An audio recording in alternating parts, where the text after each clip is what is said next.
Hello friends, so welcome to बायोबीज classes. So आज का हमारा टॉपिक है menstrual cycle. So what is menstrual cycle? The cycle of events from one menstruation to the next cycle begin is called menstrual cycle.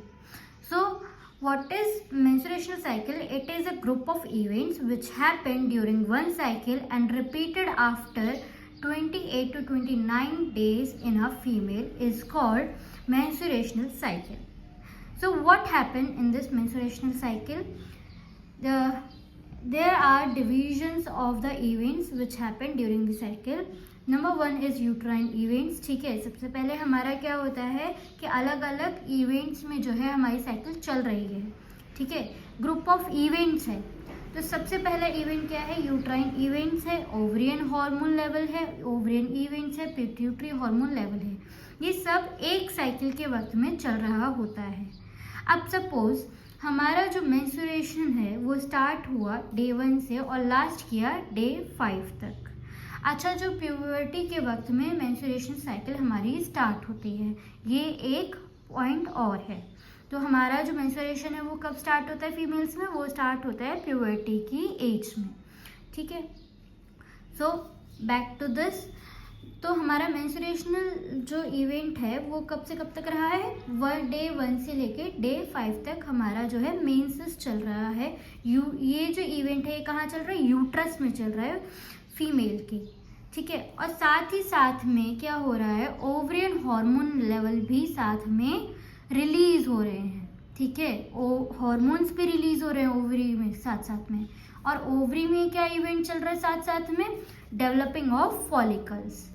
ठीक है, जैसे कि जब हमारा जो फॉलिकल्स बनने स्टार्ट होते हैं which is a development of the granulosa cells layer, it is called follicle.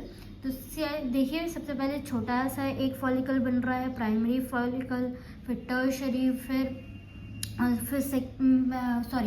First primary, फिर सेकेंडरी, टर्शरी, फिर ग्राफियन फॉलिकल, एक मैच्योर फॉलिकल, फिर वो रप्चर हो जाता है. तो ये सब कहाँ चल रहा है? ओवरी में चल रहा है साथ ही साथ. अच्छा, ये कोई अलग अलग फेजेस नहीं, ये सब एक साथ में चलता है और एक साथ में ख़त्म होता है.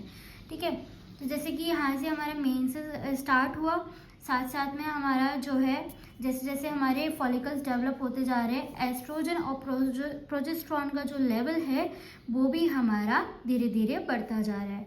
पिट्यूटरी हार्मोन भी हमारे रिलीज हो रहे हैं साथ में, वो भी देखिए बढ़ते जा रहे हैं, यहाँ से रिलीज होते हुए जा रहे हैं. क्योंकि ये जो है जब फॉलिकल्स हमारे डेवलप हो रहे होते हैं तो ये पॉजिटिव फीडबैक भेजते हैं हमारे हाइपोथैलेमस को, और हाइपोथैलेमस इन रिटर्न किसको सिग्नल करता है? पिट्यूटरी ग्लैंड को. और जो हमारा पिट्यूटरी है वो FSH एंड LSH रिलीज करता है.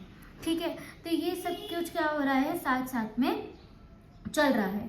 ठीक है, तो अब यहाँ पे हमारा ख़त्म हो गया मेंस्ट्रुएशनल साइकिल. अब 14th डे पे क्या होगा? एकदम से हमारा 14th डे तक हमारा जो फॉलिकल है वो पूरा बन चुका है. ठीक है, और जो हमारा LH है उसका भी लेवल बिल्कुल पीक पे चला गया है, जिसको हम बोलते हैं LH सर्च. ठीक है, अब LH सर्च की वजह से क्या होता है? ओव्यूलेशन होता है.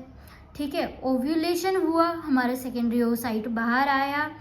ठीक है, उसके बाद में जो बचा हुआ पार्ट था ये कन्वर्ट हो जाता है डेवलपिंग कॉर्पस ल्यूटेनम में. अब कॉर्पस ल्यूटेनम का काम क्या होता है? It maintain the progesterone level in the uterus which is responsible for the maintenance of the endometrium lining. अब ये जो हमारी लाइनिंग है ना, एंडोमेट्रियम लाइनिंग, ये देखिए प्रोलिफरेटिव फेज चल रहा है यहाँ पे. फॉलिकुलर फेज जैसे होता है, जैसे उसी तरीके से हमारी यूट्रस की जो लाइनिंग है, एंडोमेट्रियम लाइनिंग, वो भी बढ़ती हुई जा रही है. अब इसको मेंटेन करने के लिए क्या ज़रूरी है? कॉर्पस ल्यूटेनम प्रोजेस्टेरॉन रिलीज कर रहा है. प्रोजेस्टेरॉन ज़्यादा ज़रूरी है, लेकिन अब क्या है? कॉर्पस ल्यूटेनम तो एक शेडेड पार्ट है, तो ये क्या होगा? धीरे धीरे धीरे धीरे कम होता जा रहा है, डीजनरेट होता जा रहा है. तो ये क्या करता है? और जब ये डीजनरेट होता जाएगा तो प्रोजेस्टेरॉन का लेवल भी कम होता जाएगा. प्रोजेस्टेरॉन का लेवल कम हुआ, ये डीजनरेट हो गया, इसने नेगेटिव फीडबैक भेजा हाइपोथैलेमस को. हाइपोथैलेमस ने इन रिटर्न दोबारा से अपने जो हार्मोन्स वगैरह हैं उनको रिलीज करना शुरू कर दिया.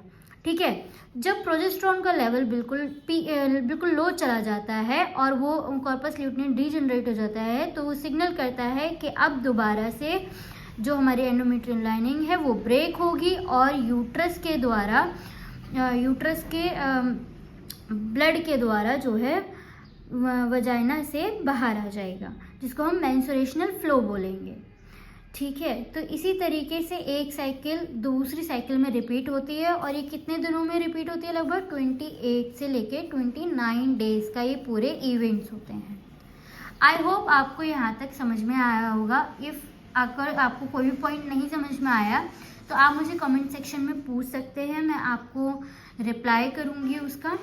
ठीक है, और अगर आपको अगर ये वीडियो अच्छी लगी हो तो प्लीज़ लाइक करें, comment, share and subscribe to my channel and ज़रूर कमेंट में बताएं कि आपको वीडियोस कितनी समझ में आ रही हैं।